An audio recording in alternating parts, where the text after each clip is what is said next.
Bonjour les amis, c'est moi votre ami Harry ici et encore une autre vidéo pour nous cette semaine, toujours dans le cadre de notre entreprise de nettoyage. Alors pour aujourd'hui, j'ai préparé juste quelques règles d'or de nettoyage. Ok, je sais que parmi vous, il y a ceux-là qui ont déjà lancé leurs entreprises de nettoyage parce que j'ai reçu les emails et il y a ceux-là aussi qui sont en processus et ceux-là qui pensent déjà commencer leur entreprise de nettoyage. Et là, je me dis, voilà, bon, toutes les vidéos que je poste, tout ce que j'ai dit, ça bénéficie quand même quelqu'un. Alors, comme j'ai pensé à ces sujets aujourd'hui, je me suis dit quand même de lancer une vidéo pour nous aider déjà, nous qui sommes déjà lancés dans l'entreprise de nettoyage. Ok? Alors, pour aujourd'hui, les amis, 10 règles d'or du nettoyage, ok? Et j'aimerais que vous puissiez me suivre attentivement parce que je sais que c'est vraiment important et surtout vous qui êtes déjà dans le nettoyage, vous le savez, c'est vraiment très important de suivre ces 10 règles. Il y en a beaucoup, mais aujourd'hui, j'ai juste choisi de parler des 10 règles d'or. Ce sont les 10 règles d'or dans le nettoyage, ok? La première des choses que vous devez savoir, et j'avais préparé ça, c'est devant moi, je vais lire. Premièrement, la première chose, c'est que vous devez travailler toujours en sécurité, ok? Et je vous l'ai dit parce que je sais que dernièrement, j'ai eu, il y a une de mes travailleuses qui a cassé quelque chose chez un client. Et voilà, je sais qu'on avait parlé de l'assurance caution, ok? Donc, nous avons eu à entrer une plainte auprès de notre assurance et l'assurance caution, normalement, devait couvrir cette cassure, mais heureusement pour nous que le client s'est dit voilà, ok, vous n'êtes pas obligé de payer, il nous a juste demandé de ne pas nous inquiéter, quoi. Alors voilà, donc voilà la première chose. Donc lorsque vous travaillez chez une cliente, travaillez toujours en sécurité parce que vous ne savez pas ce que vous pouvez casser, ok? Là c'était juste quelque chose que le client pouvait s'en passer, mais on ne sait jamais, ok? Parce que la plupart de ces gens qui vous demandent d'aller travailler dans leur maison, ce sont des gens qui ont des trucs qui avaient beaucoup de valeur et vous risquez de casser quelque chose de beaucoup de valeur et vous ne savez pas. Alors même si vous avez l'assurance, soyez toujours sûr de travailler avec beaucoup de sécurité. Donc, c'est quelque chose que vous devez vraiment mettre en tête, dans les têtes de vos employés, que non, ils doivent vraiment toujours travailler avec beaucoup de sécurité. Ok? Donc là, c'était le point numéro 1. Numéro 2, travaillez toujours de haut en bas et de gauche à droite. Ok? Je sais peut-être que vous qui n'êtes pas encore dans le nettoyage, vous ne comprenez pas ce que ceci signifie, mais dès que vous allez commencer à travailler, vous le saurez. Alors, lorsque vous travaillez toujours de haut en bas, c'est que disons par exemple si vous étiez en train de faire, et je sais que lorsque nous allons commencer notre académie de nettoyage, nous allons faire des démonstrations et on en parlera plus, ok? Mais ce qui est parce que lorsque vous commencez à travailler, par exemple, si c'est la poussière que vous enlevez, et c'est vraiment quelque chose qui est normal à comprendre. Lorsque vous commencez, par exemple, de haut en bas et que vous descendez, donc la saleté du haut va vers le bas et c'est comme ça que jusqu'à ce que ça sera au sol et puis vous nettoyez les sols. Je pense que ça a vraiment beaucoup de sens si vous comprenez ce que je voulais dire par là. Et aussi, toujours commencer de gauche à droite, ok?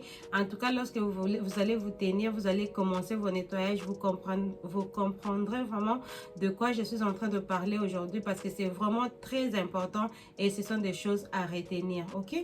Le troisième point, c'est que vous voulez vraiment que le client puisse vraiment aimer le travail que vous faites chez lui, ok? Donc, vous devez vraiment être sûr d'impressionner ce client parce que ce qui est vrai, c'est que lorsque vous faites un bon travail, le client voudra toujours rester avec vous, il ne voudra pas chercher une autre personne. Le client voudra vraiment avoir une relation avec vous et vous faire aussi confiance, vous voyez un peu. Donc, si le client est sûr que si vraiment vous entrez dans sa maison, donc vous laissez tout en ordre, tout propre et tout, vraiment, vous voyez que c'est un client que vous aurez même à vie aussi longtemps que ces clients-là sera toujours à mesure de payer pour le service, ok? Donc, c'est une bonne stratégie pour garder les clients, donc être toujours sûr donc, que le client aime le travail que vous êtes en train de faire. Voilà, c'était le troisième point. Quatrième point est que vous devez savoir aussi, et puis cela suit le troisième point qui est, il est vraiment facile de perdre un client. C'est vraiment facile de perdre un client et c'est aussi coûteux de trouver un autre client, ok? Et ça pourra aussi vous prendre du temps. Parce que si vous ne faites pas un bon travail chez un client, vous perdez ces clients-là et vous vous mettez encore à chercher un autre client. Ça n'a pas de sens. Vous aviez déjà un client chez qui vous êtes sûr de vos revenus. Et là, vous ne faites pas un bon travail, vous perdez ces clients et vous commencez à chercher un autre client. Ça vous coûte déjà le temps, ça peut vous coûter aussi l'argent parce que là, vous devez, je ne sais pas quoi, aller encore déposer les flyers, faire les appels. Si vous avez quelqu'un qui est comme votre salesperson qui va vous chercher les clients pour vous, vous aurez payé encore cette personne-là. Donc, c'est beaucoup de choses. C'est beaucoup de choses. Donc, si vous avez déjà des clients, donc revenons au point numéro 3, un client qui déjà vous accepte chez elle, vous faites un bon travail. Et alors, en allant au quatrième point, donc, si vous perdez ces clients-là, donc vous vous rendez vous-même un mauvais service parce que c'est vraiment difficile de trouver les clients et ça peut aussi vous coûter juste pour trouver d'autres clients. C'était un peu ça. Alors, allons au point, le point numéro 5, c'est que nettoyer avec une attention aux détails. Et j'avais déjà fait une vidéo sur ce point, ok? Nous avons vraiment des clients... des différents clients. Il y a des clients chez qui vous allez, c'est vraiment sale et d'autres clients chez qui vous allez vous entrer même vous-même, vous vous dites qu'est-ce qu'il y a ici à nettoyer, ok?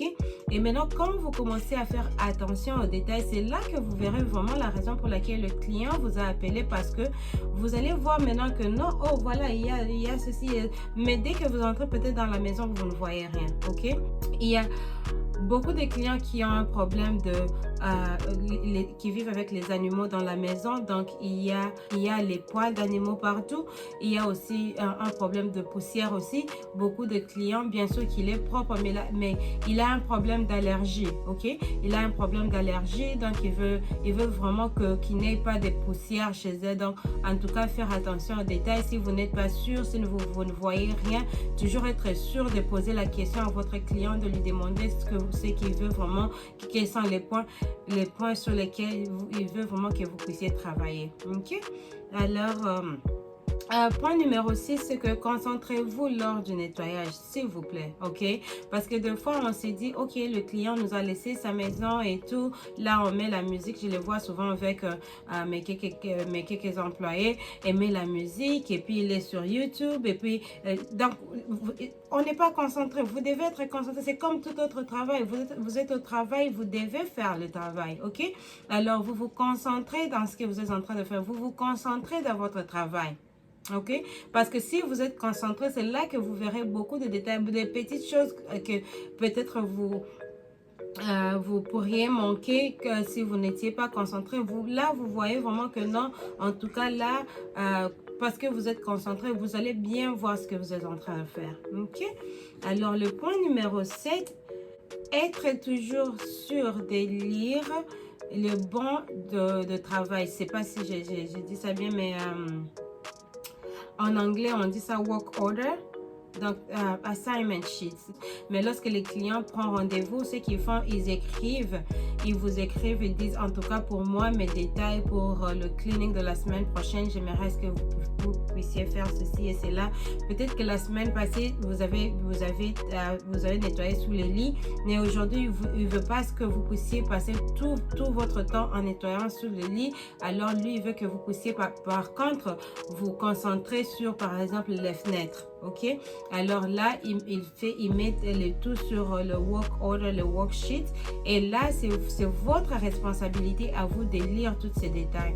Donc vous allez lire et puis voir ce que le client a demandé au lieu de passer du temps à faire autre chose et négliger ce que le client a demandé, parce que si il vous a écrit et que vous n'avez pas lu et que vous vous êtes concentré dans autre chose et vous n'avez pas fait ce que le client a demandé, là c'est un problème parce que il peut aussi vous demander de rentrer pour nettoyer. Là, il a le droit de le faire. Pourquoi? Parce qu'il vous a payé et il vous a envoyé son bon de travail bien avant. C'était votre responsabilité de lire ce que les clients voulaient.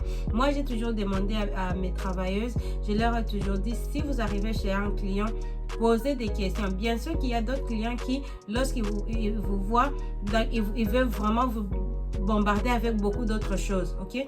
Alors que peut-être que ce qu'il avait vraiment demandé, c'était autre chose. Mais dès que vous arrivez là et que vous trouvez vraiment que non, si vous n'avez pas bien compris le bon de travail et tout, vous demandez à votre client, qu'est-ce que vous voulez vraiment, qu'est-ce que vous voulez, quelle est la chose que vous voulez qu'on puisse vraiment se concentrer et nettoyer vraiment aujourd'hui pour vous.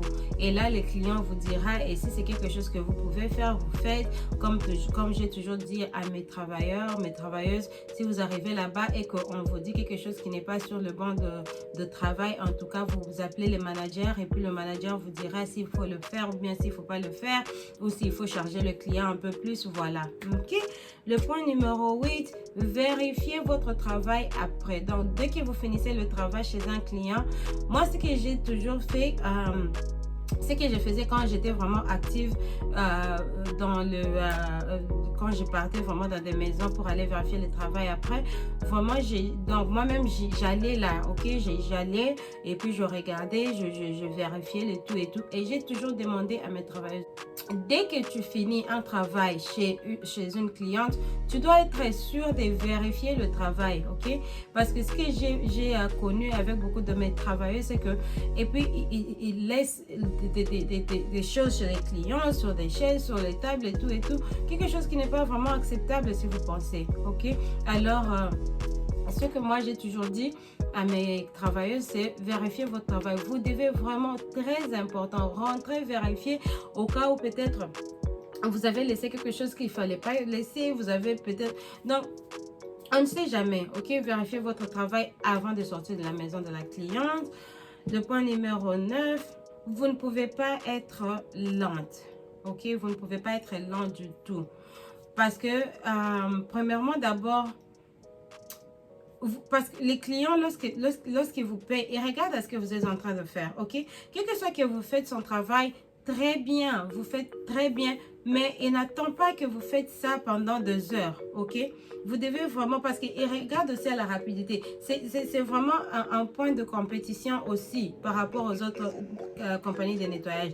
Parce qu'il y a des travailleurs qui, lorsqu'ils vont dans, les gens qui, lorsqu'ils vont dans la maison de quelqu'un, ils prennent tout son temps. Il est juste là vous êtes là comme si c'était dans votre maison. Non, les clients vous laissent sa maison pendant un temps et vous devez être sûr de passer le temps que vous vous êtes, comment dirais-je, que vous vous êtes entendu avec les clients. Si vous avez dit que vous allez passer 2-3 heures du temps dans sa maison, vous faites vos 2-3 heures du temps dans sa maison et puis vous sortez, ok? Si vous êtes lent, même si vous faites le travail comment, même si c'est bon comment et que vous avez passé beaucoup de temps dans la maison, le client ne sera pas happy, le client ne sera pas content parce que vous avez passé beaucoup trop de temps dans sa maison.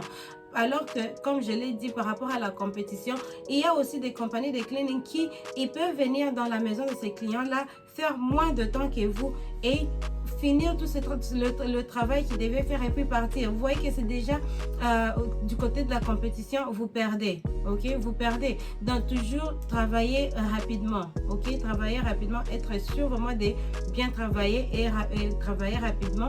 Et là, cela nous amène à notre dernier point qui est sur... c'est pas parce qu'on dit que vous devez travailler rapidement que vous devez sacrifier le travail pour la vitesse. Non. Non, non, non. Ok? Donc, vous travaillez rapidement, mais avec qualité. Vous travaillez rapidement, vous mettez la vitesse dans la qualité du travail que vous êtes en train de faire. Donc, c'était ça notre 10e point qui a conclu la vidéo d'aujourd'hui. En tout cas, j'espère que les points que j'ai mentionnés aujourd'hui seront vraiment utiles et que ça vous aidera vraiment dans votre compagnie de nettoyage. Vous qui êtes déjà dans le nettoyage ou vous qui comptez commencer votre entreprise de nettoyage. nettoyage. Vraiment, ces 10 règles de nettoyage sont vraiment très importantes pour vous à retenir. Donc voilà, ok les amis, en tout cas merci beaucoup de m'avoir suivi jusqu'à la fin. On continue à partager nos vidéos, à aimer nos vidéos. Vraiment, comme je l'avais dit, nous avons beaucoup de choses à partager ensemble. On a beaucoup de business à se dire, mais je m'étais quand même dit de finir avec notre série de recleaning et puis on entrera dans autre chose, ok? Donc voilà, partagez, aimez et surtout envoyez-nous vos questions parce que c'est vraiment important et utile et ça nous aide vraiment, ça aide beaucoup d'autres personnes, ok? Alors on attend la prochaine vidéo. À tantôt. Je vous aime bien. Partagez et aimez.